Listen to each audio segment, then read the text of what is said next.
जय जोहार, जिंदाबाद।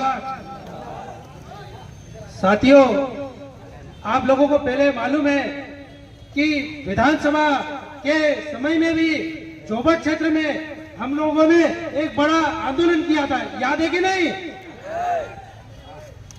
पूरा एसडीएम कार्यालय हजारों की संख्या में हमने घेराव किया था ना। वहां पर कलेक्टर महोदय आए थे ना, उन्होंने हमें आश्वासन दिया था उस समय कि आप लोगों की एक भी जमीन इस एरिया की और पूरे जिले की नहीं जाएगी, बोला था ना। उस बीच में भारतीय जनता पार्टी के लोग भी थे, उन लोगों ने भी आश्वासन दिया था ना, हमें दिया था ना। 1 इंच भी आप लोगों की जमीन नहीं जाएगी, बोला था ना। जैसे ही विधानसभा खत्म हुआ, लोकसभा खत्म हुआ, फिर से पुनः हमारे खट्टाली गांव कस्बे में फिर से ग्रेफाइट निकालने के लिए अधिकृत कर दी अंतर्राष्ट्रीय कंपनी को। तो मेरा कहना है, जो वर्तमान में सरकार है, पहले तो अंधी भी थी, अब तो बहरी भी हो गई है।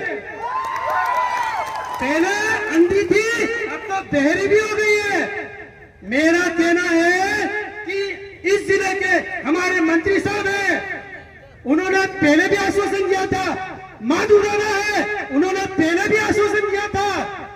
हमारे सभी इस जिले के कलेक्टर, उन्होंने भी आश्वासन दिया था। लेकिन इस विधानसभा और लोकसभा खत्म होते से ही फिर से ग्रेफाइट निकालने का काम किया है।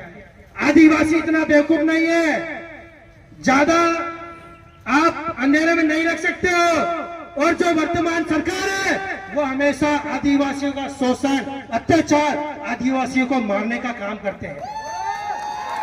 आज मनावर में हमारे लोगों को अंतर्राष्ट्रीय धारा लगा के उन्हें रासुका लगाई जा रही है। हमें हमारा अधिकार है, हमारा हक मांगने की अधिकार है। अभी मैं माछलिया से हूं, मुझे आज भी याद है, माछलिया में फाटा डैम बनाए ना। वो बात 25 से 27 साल पहले की बात है, 20 साल पहले की बात है। वहां पर सरकार ने हमारी जमीनें ली, सरकार ने बोला आप लोगों को मुआवजा दिया जाएगा। मुआवजा कितना? 20 लाख, 25 लाख, 5 लाख, 2 लाख। आज वो पैसा खत्म, मुआवजा खत्म, आज हमारी जमीन चली गई। आज मैं 35 का हो गया हूं, लेकिन हमारी जमीन चली गई। ऐसे ही करके सरकार ने ककराना जो डैम, ककराना में जो हमारे लोग हैं, जिन लोगों को सरदार सरोवर डैम बनाया, वहां पर गुजरात में बनाया ना, वहां पर भी हमारे लोगों को बोला आपको सरकार अच्छा मुआवजा देगी, अच्छा पैसा देगी और गुजरात में आप लोगों को जमीनें देगी। जिन लोगों की ककराना पूरी पट्टी में जमीनें गई है ना, आज गुजरात में वो 3 सेट के अंदर रह रहे हैं। वो इतनी बुरी हालत है। और डैम बना है गुजरात में, जमीनें गई है हमारे ककराना में। पूरा पानी के मजे गुजरात के लोग ले रहे ना, पूरी नहर गुजरात के मजे ले रहे। सरकार बोल रही है कि हम जन जन घर घर तक पानी पहुंचाएंगे। कहां पानी पहुंचाओगे? वो जो सरदार सरोवर डैम बना है, वहां देख लीजिए, पूरा गुजरात मजे ले रहा है ना। हमें बेवकूफ समझती है सरकार, जो वर्तमान में वो आदिवासी हितैषी नहीं है, वो आदिवासी विरोधी है, वो आदिवासी को खत्म करना चाहती है। आप समझ लीजिए। पुनः मैं वापिस दोहरा रहा हूं, हम लोगों ने धरना प्रदर्शन किया, पर गांव गांव जाके लोगों को समझाया कि जमीन हमें 1 इंच भी देना है। लेकिन पार्टी के दल के लोग आके हमें समझाइश दी कि आपकी 1 इंच भी जमीन नहीं जाएगी। तो फिर से ये 600 एकड़ जो खट्टाली के आसपास कस्बा है, फिर से अधिकृत क्यों किया गया? सवाल और जवाब तो बनता है कि नहीं? आज ये खट्टाली की बारी है।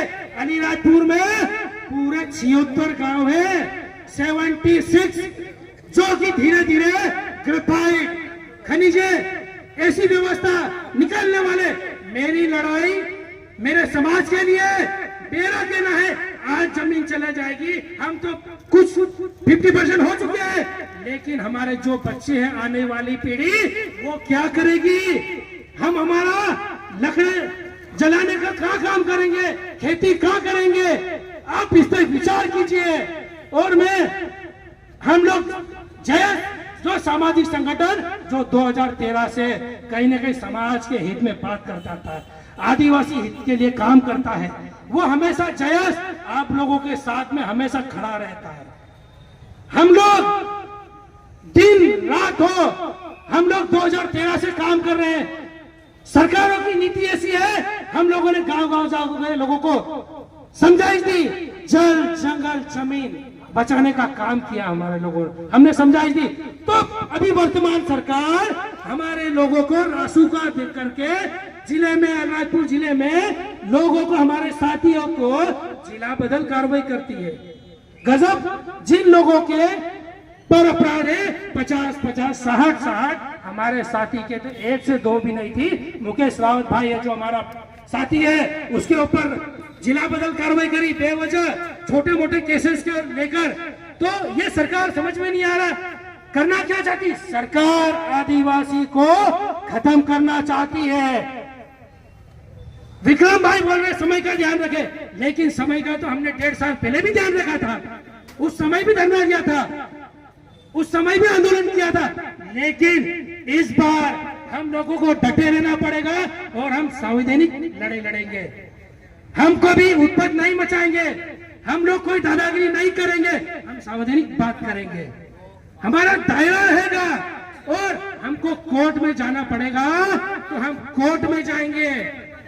आज खट्टानी में जो ग्रेफाइट खनिज हो रहा है, कंपनी आ रही है, मेरा मानना है हम जब कलेक्टर साहब के चेंबर में जाते हैं, एसडीएम साहब के चेंबर में जाते हैं, तो बोलते हैं साहब से मिलना है, तो वहां का प्यून आता है, बोलते हैं साहब अभी मीटिंग में बैठे, आप बाहर बैठिए। ऐसा होता है ना, यही होता है ना।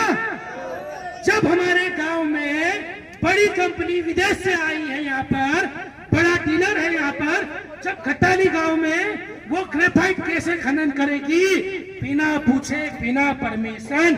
मेरा कहना है, मेरे गांव में, मेरे घर में आया कोई आदमी बिना पूछे किचन में जाएगा क्या? खाना बनाने जाएगा ना? तो सरकार एमडीपी है और बेरी ऐसी सरकार का हम लोग विरोध करते हैं। समय का अभाव है, देखते हुए हमें कैसी भी लड़ाई लड़ना पड़े, हम संवैधानिक लड़ाई लड़ेंगे, कानून की प्रक्रिया से लड़ेंगे, हम उत्पत्ति नहीं मचाएंगे, लेकिन हमको लड़ना पड़ेगा तो हम लड़ेंगे कि नहीं लड़ेंगे?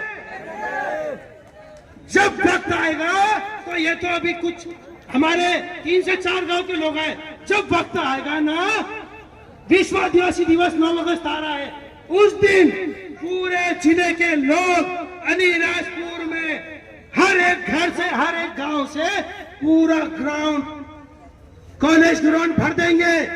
जब तक हमारी जो नीलामी की गई उसको निरस्त किया जाए, या सरकार या सेंट्रल गवर्नमेंट हो, उन्होंने उस कंपनी को कैसे अधिकृत किया, नहीं तो 9 अगस्त के बाद बड़ा निर्णय लिया जाएगा। अनिश्चित हड़ताल करना पड़ी तो भी अनिश्चित हड़ताल करेंगे कि नहीं करेंगे? साथियों, समय का अभाव देखते हुए मैं मेरी वाणी को यही विराम देता हूं। जय जोहर का नारा है, जय जोहर का